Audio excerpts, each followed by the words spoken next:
Season 2, Episode 39. Welcome to the show. I'm your host, Brandon Davis, joined today by Aaron Perrine. I wish we all woke up as jacked on the day as Brandon Davis. How y'all doing, man? Let's go.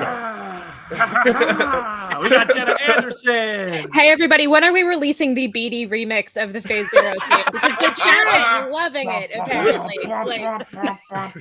Incredible. Listen, I didn't think we could do better than the Seth Rogen laugh, but here we are. Sometimes I do just sit there and like rap in the background up to the beat because it's like, listen, I got the coffee flowing. We got a special guest on the show today. It's a great time to be us, all right? Be in the Phase Zero community. Jamie Jirak is here, and that's how you know it's really great. Oh, good morning. It's morning again. Yeah, we're an hour early. We have good reason to be an hour early. First is that I have an interview at New York Comic Con that is important and couldn't be moved, and it's at 2:15, and I needed time to get out of the show and into the Javits Center for that. But also, if you're at the Javits Center and if you're watching live somehow and you're also at New York Comic Con, you will see some really cool guests. We're up in one of those little skyboxes. There's glass windows. You'll see us from the window at 2:15. There's gonna be someone really cool in there. If you see us, take a picture, tag me. I'll throw that RT real quick. Also, because next week we have special guests, so we're going to save that announcement for the end of the show. We got a very special guest for next week and another very special guest for next week, both on the same show. Woo! All right. Werewolf by Night reactions are as good as my mood today. This show slaps. I've already talked about it. I love Werewolf by Night. Actually, I wasn't on last week's show. Was I? No, I don't think so. No, we didn't talk about it at all because none of us had seen it yet. So just fire this away. show, this special presentation is fantastic. Jenna, I'll let you talk first. I've talked a lot so far. Also, can I just say the chat is wondering if that's a Fantastic Four suit behind you. Like, I need to know if you're pulling some Reed Richards nonsense at New York Comic Con, because I look forward to that. I loved Werewolf by Night so much. Yeah, for the people just listening, BD just shrugged. So I guess you just have to wait and see. I loved Werewolf by Night so much. This hit every single button that I wanted it to hit. As an Elsa Bloodstone fan, Laura Donnelly's portrayal of her could not be more perfect. Just put her in the high ponytail and we are ready to go. She has the energy of her down to a T. Jack Russell, perfectly executed. Man-Thing is incredible. I cannot believe we are at the point where Man-Thing can just exist in the MCU.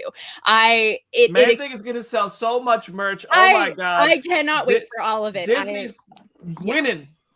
I can't wait to hear what because Jamie's tweet review was basically all about Man-Thing, which made me so happy. I love this format. I love the way that this special kind of comes together. I think this is kind of a template to tell so many new stories in the MCU going forward. Obviously, we have the holiday special, but beyond that, I'm like, I need them to do these specials all the time because this is such a cool format to tell something self-contained. It feels like you're reading a comic, and it just allows us to just get so weird and so stylistically cool.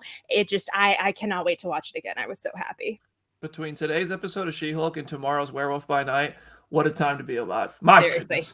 Aaron, what'd you think of Werewolf by Night? Shout out to Disney for helping me get the screeners because I didn't get it at the same time as everybody else. And I'm like, how am I going to be on the show and talk about Werewolf by Night if I have not seen it? And it is amazing. It is really cool.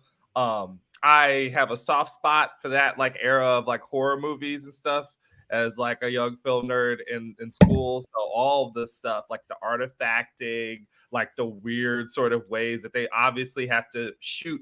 I cannot wait for the assembled on this because I don't know how you get some of these effects to work in grayscale the way that they have achieved. It's also really scary.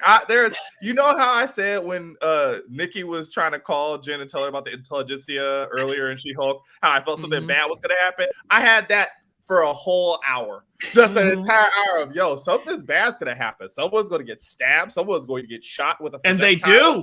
They do. This and it's crazy. This thing is violent. I was like, hold up. Kevin, Kevin, what you doing? I know it's black and white, but this is violent. I applauded that. I love that it actually went there with some of it. It's not like, listen, it's not about to ruin your kid's childhood violent, but it is actually pretty violent, more violent, I think, than we've ever seen by Marvel. And I really don't think it's even pretty close. But it is in black and white, so that makes it a little bit easier to stomach. You know what I mean? Yeah. Jamie, what'd you think?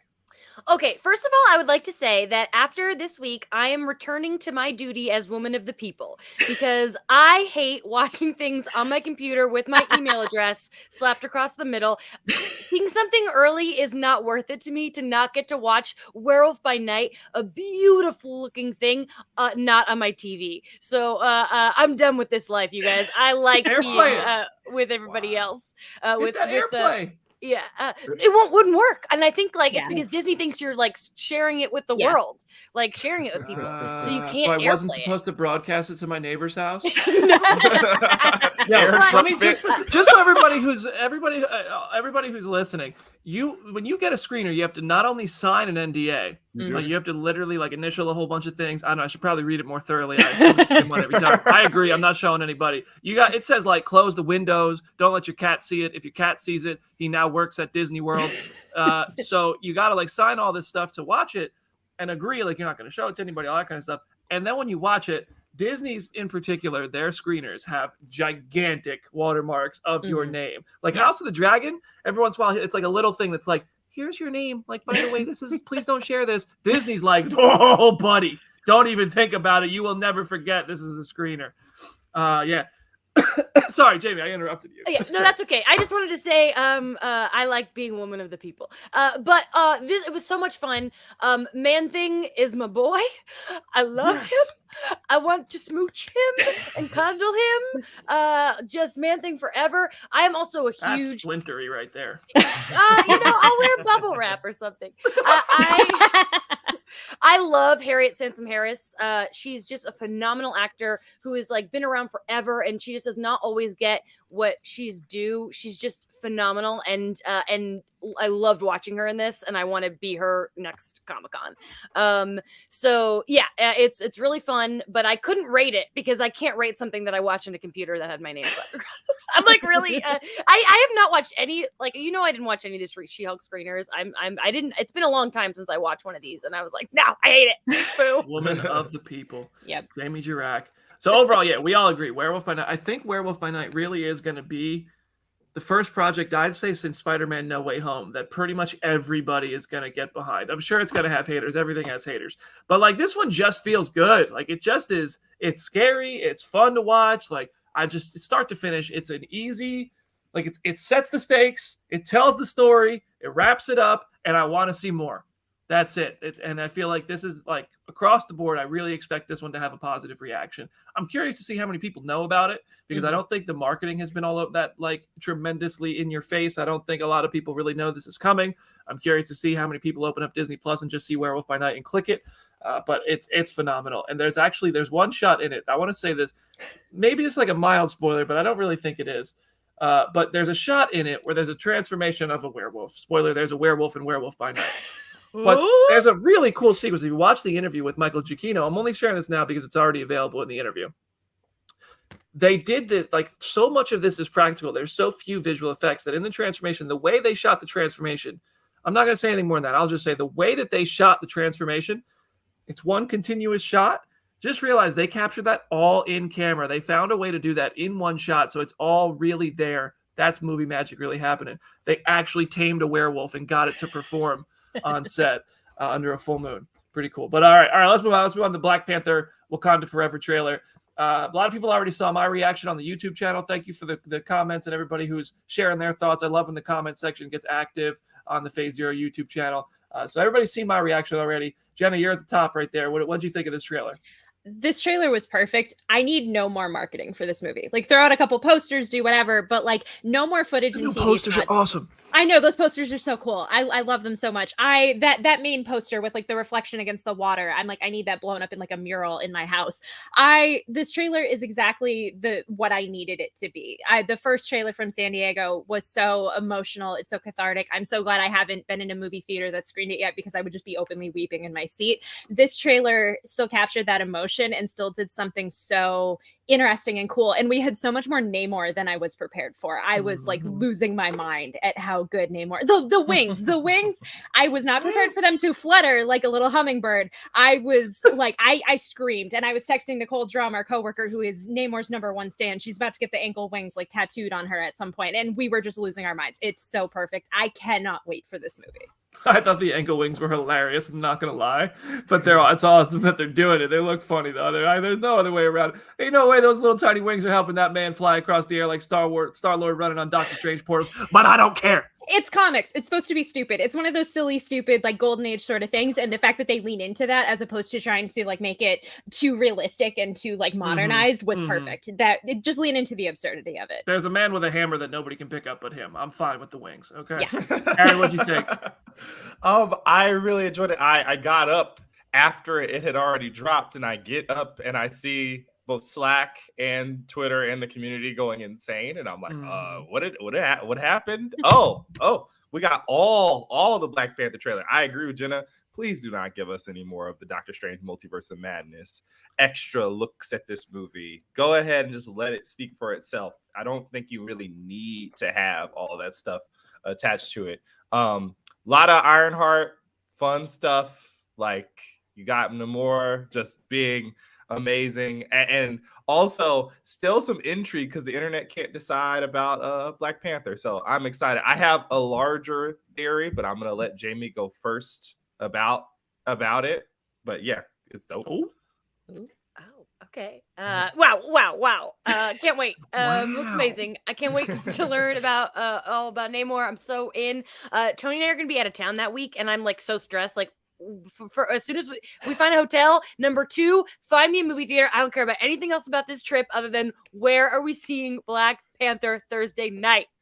Yeah, I'm so excited. I'm nervous for my emotions. But the trailer was amazing, and I agree, Jenna. No more. We're done. That's it. We've seen enough, and that enough looks amazing. I'm with Jamie. I'm booked Thursday night. I got those tickets. Honestly, they were easier to get than some of the other Marvel movies. I feel like that Marvel rush is kind of maybe fading a bit, and I think Black Panther's about to bring it back. That's what I think is going to happen. I got my tickets Thursday night. I'm with Jamie. You got to know where you're going to see it. You got to get it. Aaron, what's your... So while I was looking at the trailer and trying to like piece through it and stuff, I noticed that scene where they're attacking, like, I guess it's like a research facility.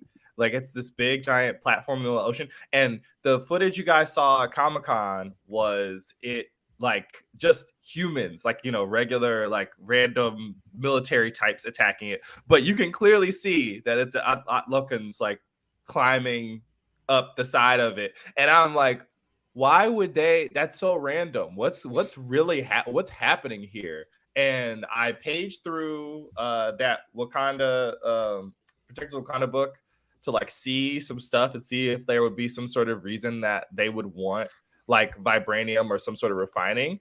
And there is another version of vibranium from the Savage Land and Antarctica that's like negative vibranium that repels sound instead of like resonates with it. And there's all sorts of weird other comics like stuff where someone figured out how to make like a sort of synthetic version of it. If you've played Spider-Man Miles Morales, you know about Newform and Roxxon. That stuff all comes, and then Roxxon works with Claw from the first movie to make Newform, which turns into this like opposite.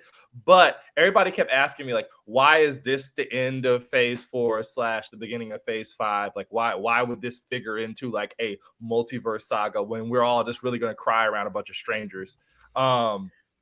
And I think it's because it points out in the book, which has to be signed off by Marvel, they screen my questions about asking her about them before we do it, that if you have one piece of Vibranium B and you have another piece of Vibranium B, you can establish a portal bridge between things, between realms, between universes and dimensions. And I was like, uh-oh. That's not good. Somebody wants to make portals from one universe to another or one dimension to another. And that could be the jumping off point for all of this. And the poor Atlanteans come at Lokins might be an unwitting pawn of someone else trying to get stuff. So you got a lot of weird stuff. I have an idea who that could be. Yeah. Exactly. Yeah, right? I mean, it's weird. I'm not going to say anymore because we still need to watch the movie. And there's people in the audience who are like, what the heck are you talking about? But yeah, it's... I like it. I like that theory. Yeah. Anything with the Savage Land, I'm 100% on board for. So the fact that has to do with that theory, chef's kiss. I love it. Give me the dinos. Give me the dinos. There you go. Ironheart, I think, looks awesome. Yes. Ironheart's my new favorite character. I don't care already. My number one favorite MCU character. Move over, Shang-Chi. Ironheart's number. No. Simu's going to listen to this episode and be so sad. Wow. He'll agree if he has taste. Ironheart looks awesome, man. It looks like we're getting more than one version of her suit in this movie. I can't wait to see Riri Williams. Dominique Thorne, I just know is going to crush this role. I can't wait to see Riri. Not much to say on Ironheart, though. If anybody disagrees, you are silenced. Does anybody want to have anything to say about Ironheart? Because we do got to keep moving. We got a few minutes left in this first half of the show before we get to our special guest and today's awesome episode of She-Hulk. They mirrored Tony's flight from Infinity War. Sure did. Powered up, and her HUD looks exactly the same. So I'm like, oh, this was catnip made for BD. Yeah. And I'm eating it. Yes. I can't wait. All right, what do we got next? So speaking of just Marvel news writ large and stuff tied to Iron Man, I texted Aaron on Thursday and I was like, we need to stop having post-credit scenes episodes because last Thursday was wild. Armor Wars is now a movie instead of a Disney Plus show. So Don Cheadle is still going to star in it. Obviously, Yasser Lester, who was going to be the head writer of the Disney Plus show, is still writing the movie version. They were kind of vague on the details, but it made it sound like they're now delaying it even further than it already was probably delayed since it wasn't on the slate for Phase 5 at all, but they're trying to get it right. This is such a wild thing that we can do this, but I honestly love it. I remember when the show was announced thinking like, we're really going to all like sit around the campfire and watch Armor Wars for 6 weeks. That's so cool. But the fact that it could now be this like big movie, I'm very curious to see what it ends up actually entailing and like who or what could potentially fold into it, because I feel like there's so much potential there. But what do y'all think with this decision? Because I think it's just wild. I'm so happy. Like Don Cheadle deserves to be on the big screen. Like he deserves his own movie. Amazing. And you guys know what I'm going to say. Let's open that door for Sam Rockwell's return. Yes. That's all I care about. That's all I have to say about this. That's, just a little Justin Hammer dance. Yeah. Yes. I'm all for it. I'll take the movie. I'll take movies over shows for some of these. If you give me the option, I'll pick.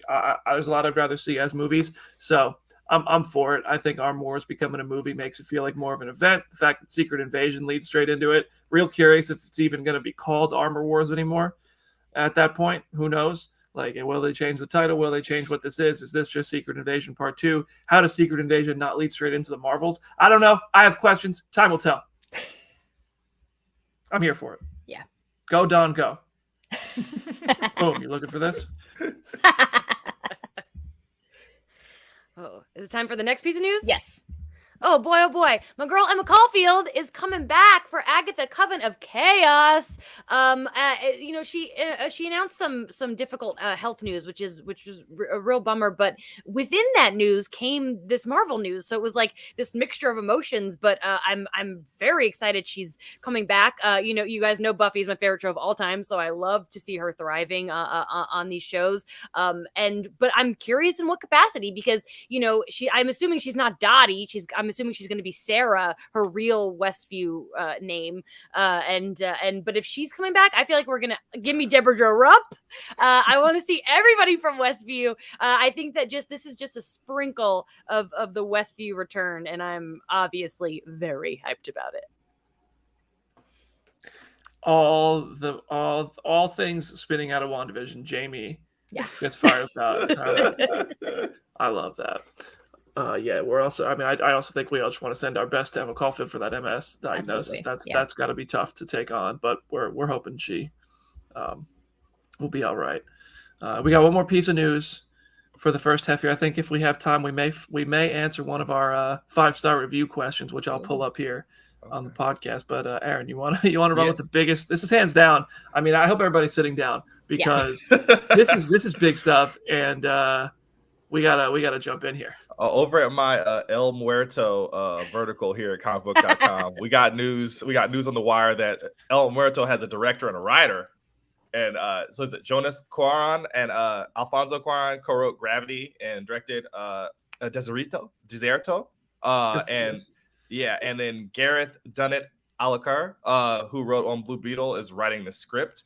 It is hilarious. I feel bad for Chris, who was like, they are moving faster on these El Muerto and Madam Web movies than the JSA or other parts of random Marvel that people really want to see. But the people crave Bad Bunny. They're going to get more Bad Bunny. Is this movie actually real now?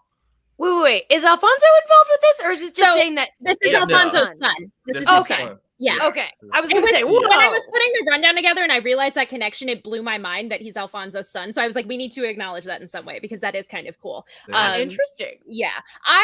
It's so weird to me that this movie's real. Like, I almost am just like morbidly curious to see what it ends up entailing. I also like my respect for Bad Bunny grew exponentially when his latest music video ended up being just a PSA about the electrical grid in Puerto Rico. That is just a very cool thing to do. So I'm like, if this movie just ends up coming together in a very wild and ridiculous way, I will be very on board. The team behind this seems to be very good, but it's just so crazy that this movie is real. Is anybody cooler in the world right now than Bad Bunny? Like, honestly.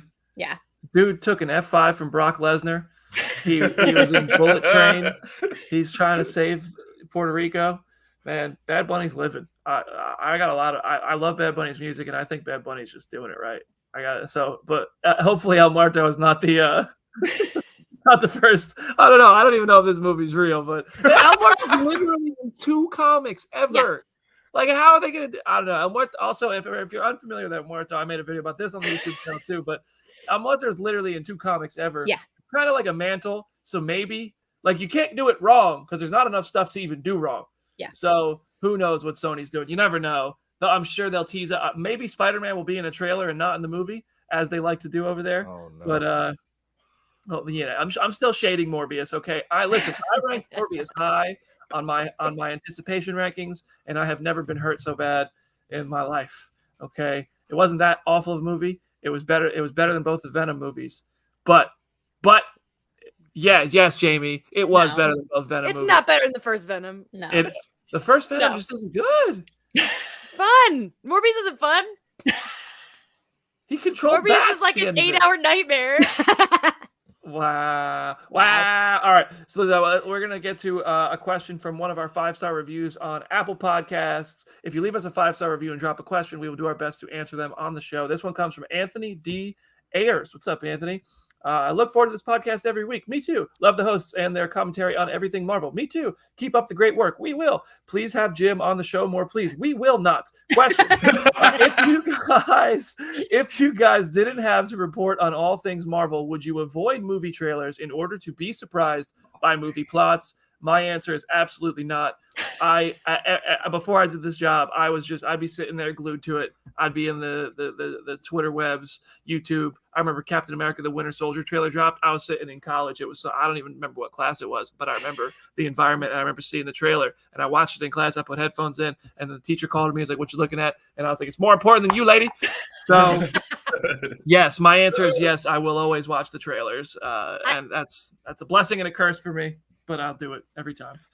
I go to the movies so much that if I wanted to avoid I wouldn't be able to because I'm just always at the movies, and that's where I don't understand people who show up to the movies and skip they're like 15 minutes after start time. You got to get there for the trailers to set the tone. I'm too stressed to get late. That's true. Yeah, that's true too. I gotta chill into my zone. You gotta get there even earlier for Maria Menounos too. Yeah, of course, get there early. That's true. Or you might even get Soups and Taya if you get there early enough. Yeah. Oh yeah. But I could go without seeing the Avatar trailer again, though. Like, I'm sick of it. But aside from that, I'm not gonna lie though. I saw Avatar in the remaster 3D. Woo! That movie. I never got to see it in theaters the first time around. It's my first time. Sheesh, that movie's beautiful. That movie is beautiful. I'll just say I am with Jamie because when I saw Multiverse of Madness, they showed the Avatar 2 trailer multiple times beforehand, and it became everyone's like sleep paralysis demon. Like we were all just so done with it by the time it was over. It's funny, BD's story about like Winter Soldier, because I had almost the same exact thing with Civil War. I was sitting in college, and the trailer that came out with Spider-Man at the end was during my class, and I watched it like with headphones on, just like in the corner, and it was like the most amazing thing. But yeah, it's so hard to avoid trailers. I feel like it would be impossible. Before I did this job, I was on Tumblr a lot. I made like gift sets of stuff from trailers, so it's like I would still be consuming every square inch of footage anyway. But yeah, between that and going to the movies all the time, you can't really avoid it. I don't think any movie trailer has ever spoiled more than the Jimmy Kimmel trailer for Batman vs Superman: Dawn of Justice. Yeah, I remember watching that trailer and being like, that was a 3-act trailer. Yeah. Like, what just happened? But Aaron, are you a trailer person? I am, but I live in a household with someone who does not read/consume this stuff before we go in, and it has become one of the funniest things to like just wait for the big surprises that because we do this job, we know all the curveballs sometimes before they come, and she just like doesn't know. She's just like, what? Like, I got hit in the arm when Charlie Cox popped up in No Way Home. I got hit in the arm, so I was staring right at her. Like, I wasn't even watching the screen. I'm like, oh, here it comes. And then she's like, you knew. How could you not share? How could you not tell me? And I was like, am I supposed to ruin major plot points from the movie before we walk into the theater? Like, you do your best to avoid all this stuff. You never know. And I couldn't imagine it now. Just walking in and completely being cold. Like, imagine being a person who walks into Wakanda Forever, having seen none of the trailers, having like somehow you were out in that weird, like, what is it? Like that, like shack that Jared Leto was in during pandemic and did not know that Chadwick Boseman died, and you walk into Black Panther and you're like, what the heck is going? What is happening? So I can't imagine it. Yeah. I'll never forget my mom being surprised that Toby and Andrew were in Spider-Man No Way Home, and I was like, damn, Ma, you really don't even watch my show. That's tough. All right, we're going to take a 1-minute break, and when we come back, it's She-Hulk spoilers with special guest. We got Pug himself on the show, Josh Segarra. Snaps all around, baby, snaps all around. All right, we'll see y'all in a minute.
Welcome back to Phase Zero, Season 2, Episode 39. We are 39 weeks into 2022. Oh my goodness. We are talking about She-Hulk Episode 8. We are 8 episodes into She-Hulk. What is happening? Time is a flat circle. I don't know. We got a very special guest joining us right now. You might know him from another comic book show that you might have watched for many, many years before She-Hulk. It was ever even a project we knew was coming along on Arrow. As Adrian Chase over there. Now he's Pug in the Marvel Cinematic Universe, Mr. Josh Segarra. Josh, welcome to the show. Yo. Thanks for having me. I appreciate it. What's going on? I know we talked about this before the show, but one at a time, each of us complimented it. The sweatshirt you're wearing is amazing. Well, I surprised you. I put the whole thing on. Check this out. It's a whole set. You see what I'm saying? Amazing. There's She-Hulk down the side. Says Josh on the back. Come on. Let's go. This was a gift. This was a wrap gift from Jessica Gao. So just know there's a few of these floating around, and all of them have our name on them, so they're pretty cool. Amazing. That's so cool. Awesome, dude. If they have extra, we have Jenna, Jamie, Aaron, and Brandon here as well. Absolutely. We're working on it now. I told Jess. I'm surprising y'all with it. Jess is surprising me. Hell yeah. Got the thank airbrush you for ready to joining us. go. Yeah. Thank you for joining us on Phase Zero. Everybody in the comment section, if you want to drop a couple questions in, we love you guys. We are live right now, so you can drop a few questions in. Also, make sure you get the thumbs up and subscribe button.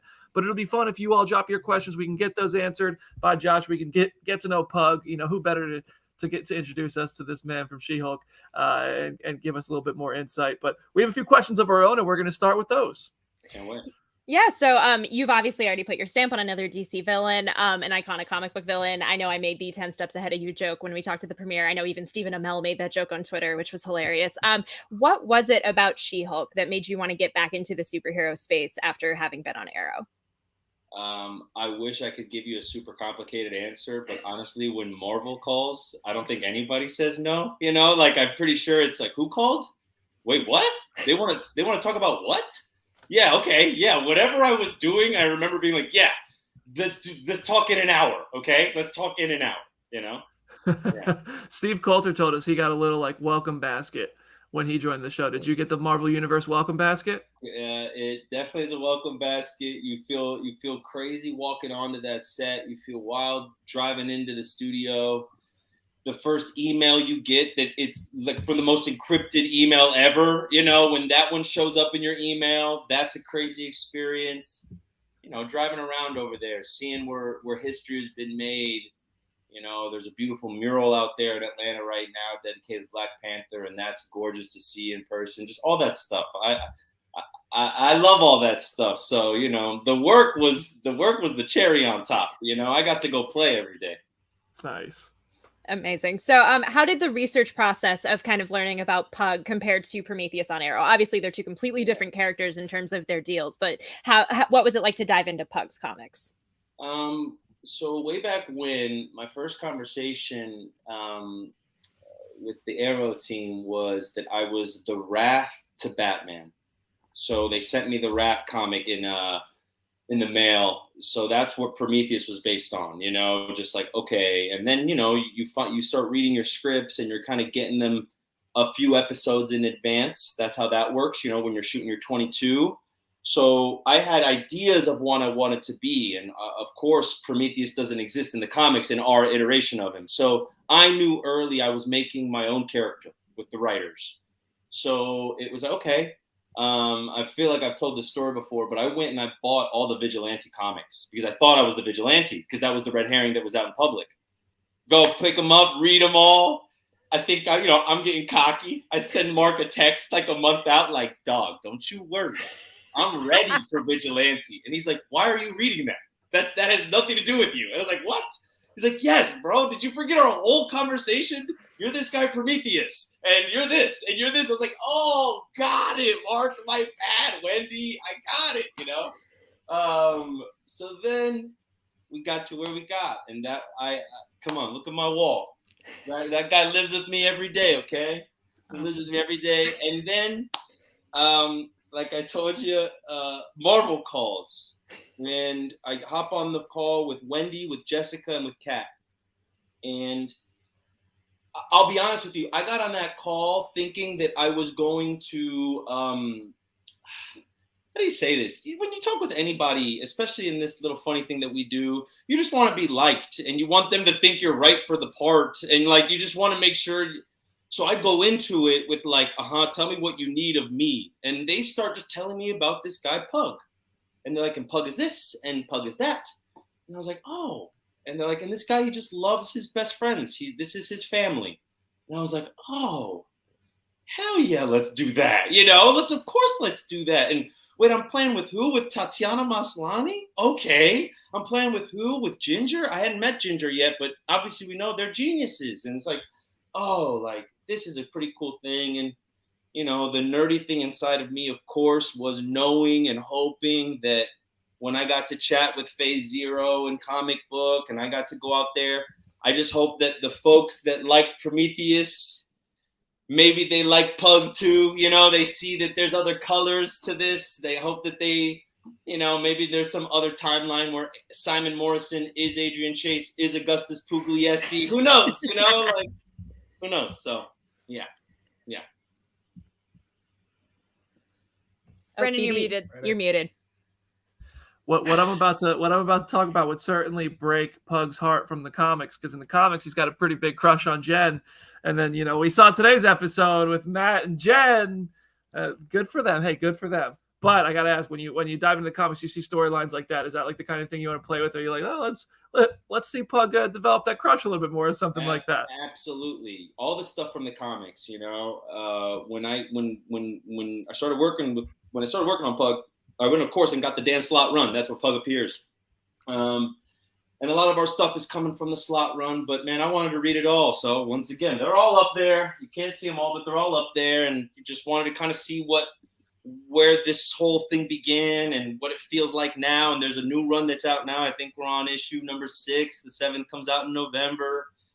I like taking from all that stuff. So, even the way I wanted him to look, I wanted him to look a certain way that resembles the comics. I wanted, so of course I asked, I was like, so are we going to go to this love storyline at any point? Like, am I heading there? And they said, no, we're not going to do that right now. We have other ideas.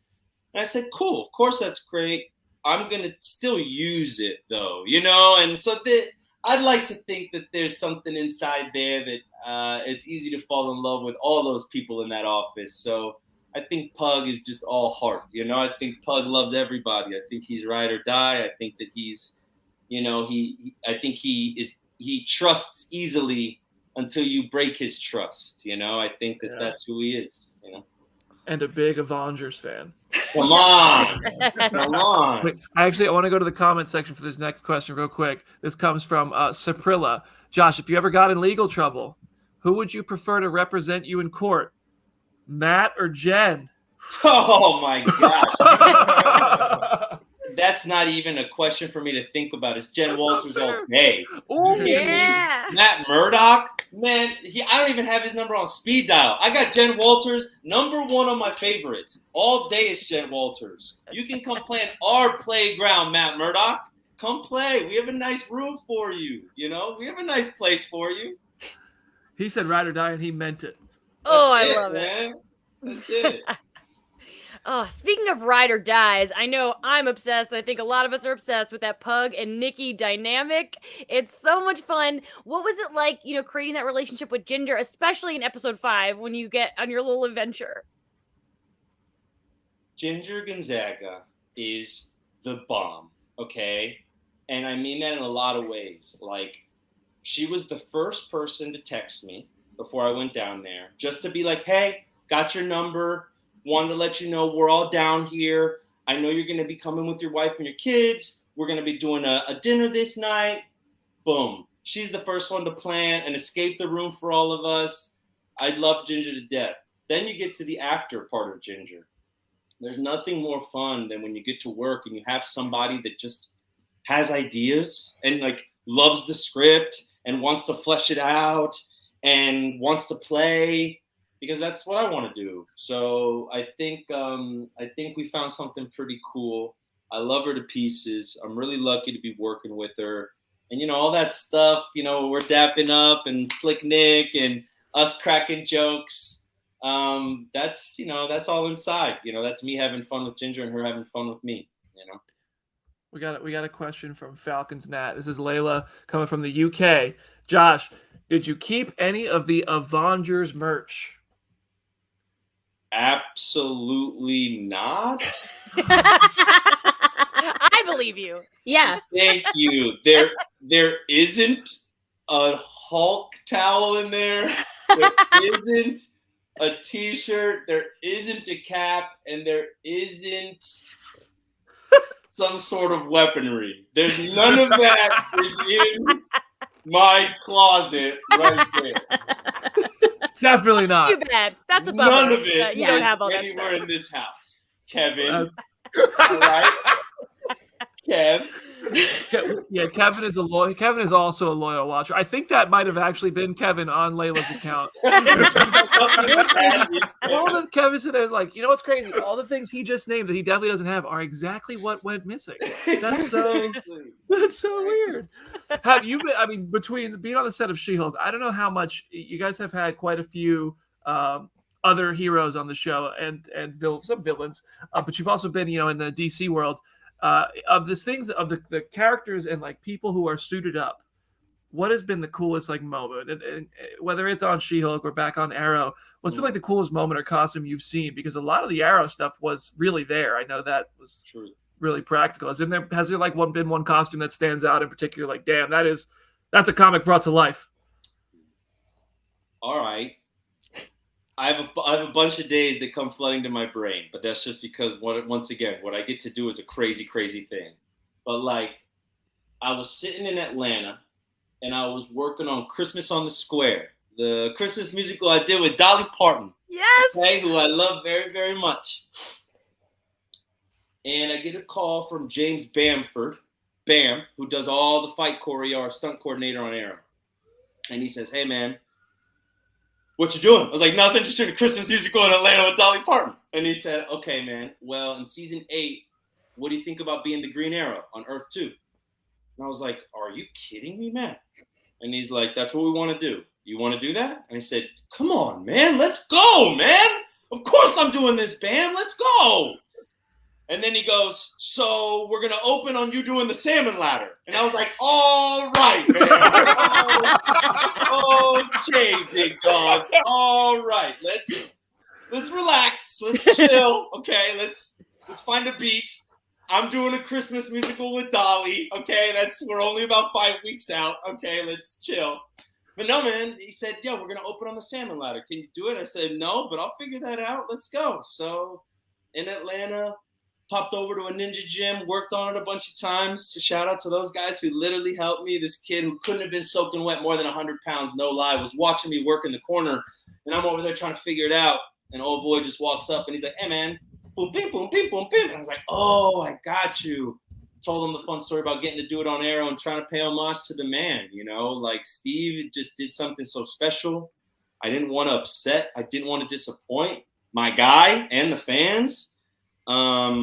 So when I walked into that wardrobe fitting and putting on his costume and putting on the gear and, you know, just kind of feeling like, okay, man, this is a pretty cool thing. And that, and the day where we shot the finale of season 5, where we were all together in the temple, I'll remember that too. You know, the Canaries were there, all of us were there, and just fire behind us, and you know, we were all walking to set, and I look over and I see David Ramsey working on his fight choreo with like 3 guys.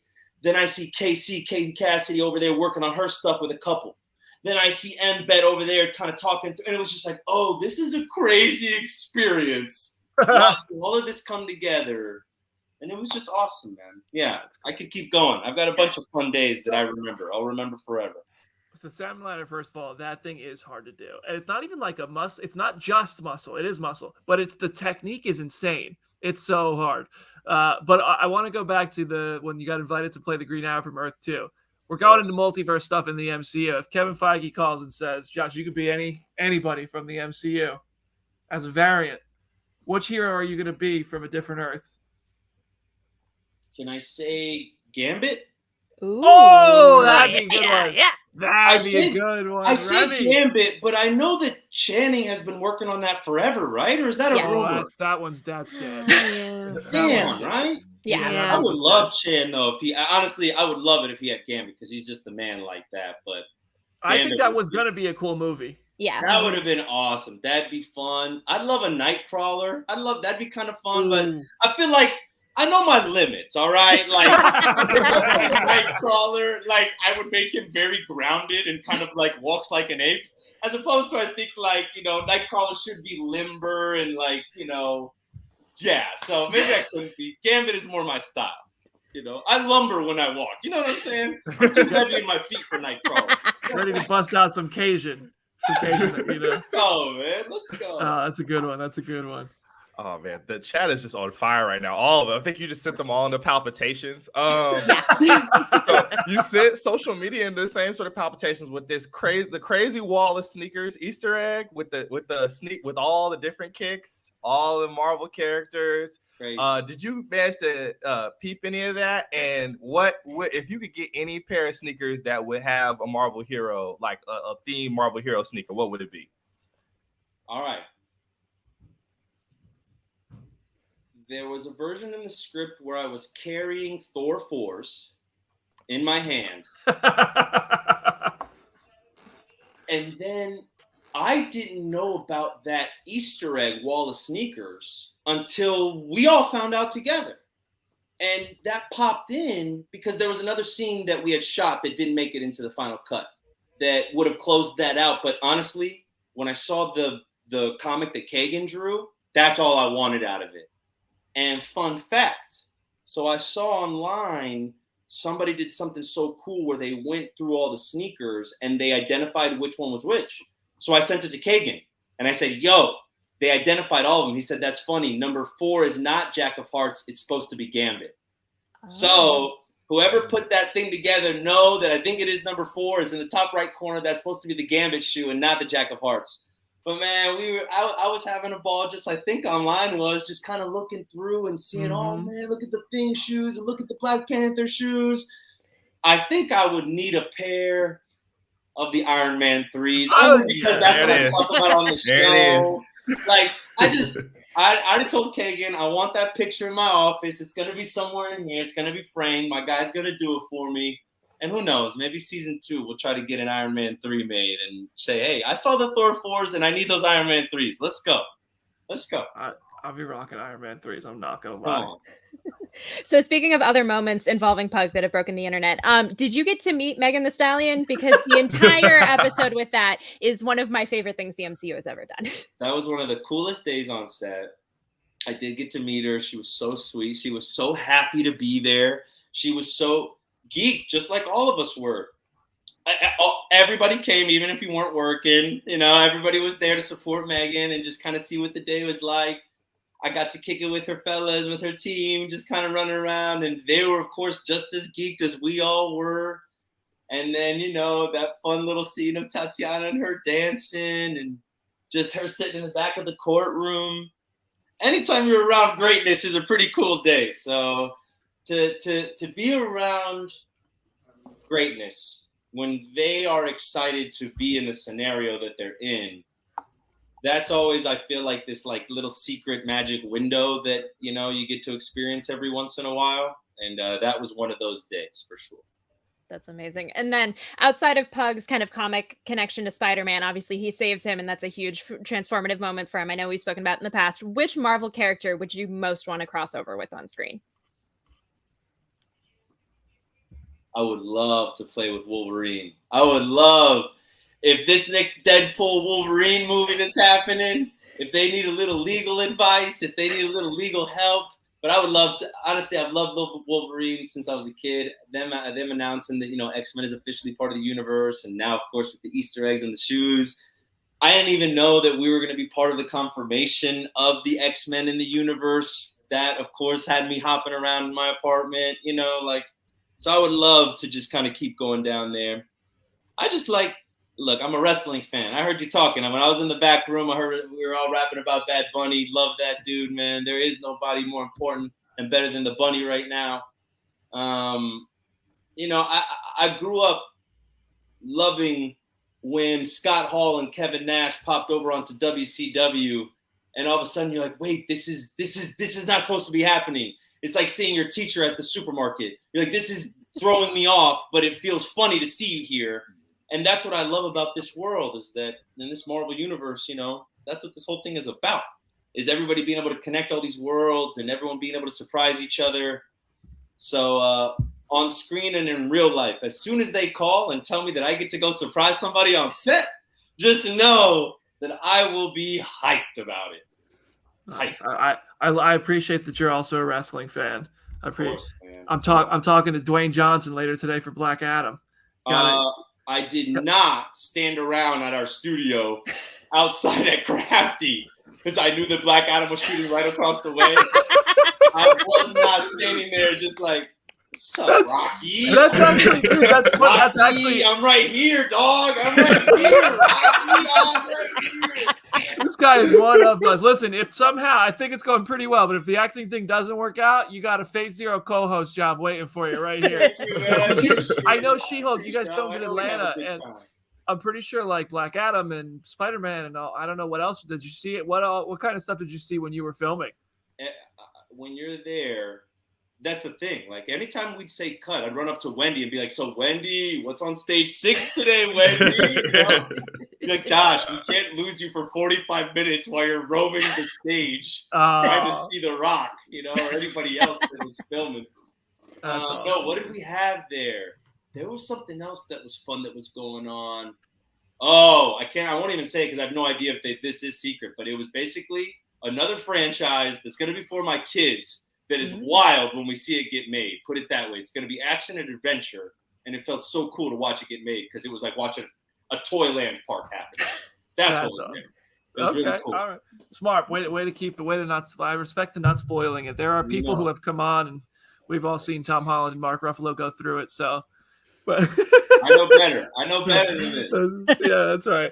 All right, Josh, man. Well, thank you so much for joining us, dude. It's been an absolute blast talking to you. Honestly, the whole cast of She-Hulk, everybody who has come on the show has been just some of the most pleasant, fun, enthusiastic, awesome people, and you're no exception, dude. Like, you guys have, it seems like you're all really just good people who seem to just be having fun with this, dude, and we're happy to support it. So thank you for allowing us the opportunity to do that and come and joining us today. Appreciate you saying the kind words. Thank you. This was really fun. Thank you, everybody. Thanks, man. Thank you, dude. Well, you're free to close out the browser. We're going to go on and talk some more spoilers for She-Hulk, but we're going to set you free. And everybody in the comment section, we thank you too. Absolutely. Thanks, Josh. Really fun. Thank you. This was awesome. Thank you. Appreciate it. Thanks, dude. Yeah, She-Hulk cast is just like, they're the best, dude. They're the best. Oh my Wow. gosh. We love an X-Men fan. I know. Honestly, I'm really excited to share our big announcement, our big news, but I'm going to save it for just a couple more minutes. We have like 5-6 minutes left in the show. We got to go around. There's a couple Easter eggs from She-Hulk we got to talk about before we wrap up the show. Really quickly, reactions. My reaction to this episode, my favorite episode in several weeks, possibly my favorite episode ever. They got Daredevil right. Charlie Cox was great. Matt Murdock was great. It was great to see him be a lawyer. It was great to see Charlie Cox just slip right back into that and have the legal jargon to be spilling it. It was great to see them fight. It was great to see them do other things. Overall, I thought it was. I was happy with this episode. I thought it was really good. That's my immediate reaction. Sorry, yes, for me today it is all about Daredevil. I know it's She-Hulk show, but they got Daredevil right. I support it. It's great to see Charlie in there. Jamie, what'd you think?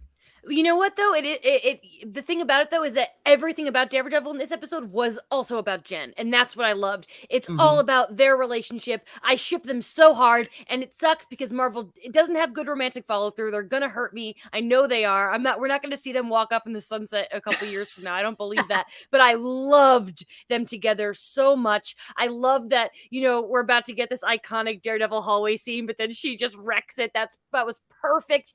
Everything about this, I could have taken or left Daredevil in this show. It was not something I was necessarily hyped for. It didn't matter to me, but I think it even still was one of my favorite episodes just because I like romance and I like comedy, and that's what this was. My only complaint, the only thing about this episode, no Pug. Not till the very end, yeah. Just a little bit. He just a smidgen of Pug, and I thought, I guess because he was coming on, I was like, oh, we're gonna get a lot of Pug this week, and we did. But this was amazing. I loved it. I loved it so much. Aaron, what'd you think? Oh, I really enjoyed it. It's really hard to choose between this one and the one with Madison. Those are my top two of this season so far. It was really, really dope. I do miss Wong. But also they welcome Charlie Cox to the only men in this show that people aren't going to get mad at. It's him and Pug. That's it. That's all. In our house, that's how it works. So I was excited to see Matt's introduction, but also he's the only one that really likes Jen, and that endures me to him even more because she's been getting treated like garbage for the majority of this run. And he's actually, it takes a blind man to see what's in front of him. Look at that. Jenna, what'd you think? This episode just gave me so much serotonin. Like I desperately needed this episode, and it ended up exceeding my expectations. It was so perfect. Their dynamic was incredible. If you had told me when I was a little college kid watching season 1 of Daredevil that we would get to this point of the two of them just together and in this way, I would have not believed you at all. Leapfrog was perfect. I am hoping that he can come back and turn into Frogman because that seems to be a thing that they're leaving the door open for. I thought he was so great. He nailed the awkward ridiculousness of Frogman. When the Daredevil theme kicked in, I leapt off my couch. That was the coolest way of doing it. The hallway fight just the fight scenes, Jen's costume, everything about it was perfect. And also the fact that I expected all of the gala stuff to wait until the finale. I was assuming that we weren't even going to touch it until there. And so the fact that the show even acknowledges that, hey, we're kind of throwing this in at the last minute. And then now the fact that like, I genuinely don't know what to expect with the finale makes me so happy. I love that we aren't at the point that we have been with other MCU Disney Plus shows of like, okay, well now they're going to get their costume and we kind of know what's going to happen. Like we genuinely don't know what's going to happen. And I love that so much. That was hard to watch. That ending. Absolutely. That ending was that was a gut punch. Rewatching it this morning over breakfast, I legitimately got goosebumps. Like it is so like her turning to the camera, like the last shot of that episode is so beautifully done. That was so well done. I don't really understand why Mallory Book was standing there being like, Jen, don't. Like, I feel like any logical person would be like, turn the fucking screen off. Like, I was like, punch that screen. I was sitting there screaming, do it. Like, get that out of there. What happened to Jen at the end of the episode was awful and gross and gut-wrenching. And it's just like, damn, she goes through it. Even when a good thing happens, everything else has to flip upside down.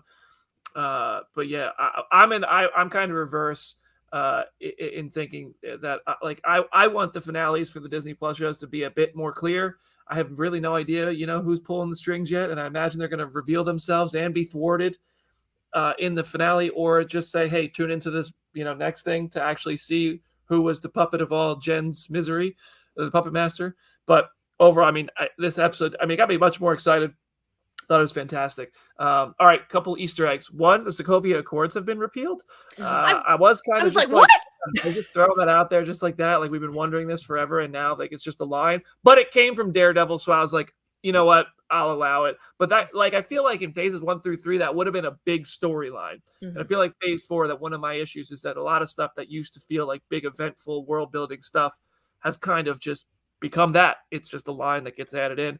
But whatever. It's not like I needed to see the downfall of the Sokovia Accords. I will say, to play devil's advocate, like, because I wrote this in my Easter egg breakdown, I feel like after the events of Endgame, the Sokovia Accords are kind of pointless, because it's like, oh my god, all of these superheroes banded together and saved all of humanity. We love them so much that like we don't even really need the Sokovia Accords. So I feel like it makes sense within the canon. But yeah, it is kind of crazy. I agree. Quickly. Yeah. Was there anything else? I hit Tony. I was like, did you hear that? Big deal. He was like, I just wish he would have said who the hell bought Avengers Tower, but whatever. That's Matt's new job. He just comes in and fills in the little gaps. But weirdly, not whether or not his show is a part of this universe. He's just Clippy. He just pops up. Yeah. Was there anything, we got to wrap up. Was there anything else from today's episode we need to throw out here and to discuss? Yo, Josh is a colonizer. F that guy 16 times. He's the worst. He's certified one of the worst characters of Phase 4. I challenge you to find someone worse besides the villain of Black Widow. He is terrible. Yeah. All right. I'm good. There it is. That's it. That's all I wanted to say. I think that's a good endpoint. Actually, we have one more thing today. I want to make an awesome announcement. We have an epic show next week. It is going to be the biggest Phase 0 since Simu Liu was on the show with Destin Daniel Cretton, because instead of doing a Werewolf by Night bonus episode tomorrow, we are instead having director Michael Giacchino live on Phase 0 next week. And after Michael Giacchino is live on the show for the She-Hulk finale, we will have the writer of the entire series, Jessica Gao, live on the show. It is a double feature on Phase 0. That's right. It's going to be a big week. Michael Giacchino, legend. Jessica Gao, legend. We got them both on Phase 0 next week. And you all in the comment section, you all watching the video, hitting thumbs up, hitting subscribe, dropping comments, doing celebrations with us. You're why we're able to make this happen. Thank you so much. Next week's show is going to be awesome. Please subscribe to the YouTube channel. Give us a 5-star review with a question, and we'll try to answer it for you. Jenna, any last words for today's show? Go read comics. There's a really good arc in Charles Soule's She-Hulk run where Daredevil and Jen go in court together, and so much of that energy was all over this episode. When they're sitting on the little neon sign and talking was almost exactly, it was similar to a scene from that run. So go read that. Just go read comics to begin with. Follow me on Twitter at HeyIt'sJennaLynn. And yeah, I am so excited for next week's show. It's going to be amazing. I'm already starstruck about next week. I don't even know what to say. Oh my gosh. I can't wait to see all of your reactions to Werewolf by Night. Can't wait to see the Phase 0 community just going crazy this week. Amazing. Yeah, follow me on Twitter and Letterboxd, Jamie Cinematics. Today was so fun. Aaron, what you got to end the show today? It's at Some Lake Hornet on Twitter. I think that All in the Game is right. The Okoye series should just be them going around getting the vibranium back from people who clearly should not have it. Also, I dread whatever the heck is going to happen after we turn these cameras off. Because last week there were 3 things within an hour and a half. Mhm. So keep it locked. Boom, Robert Downey Jr's back. Boom. No, back. Boom. Why not? Sure. Civil War 2.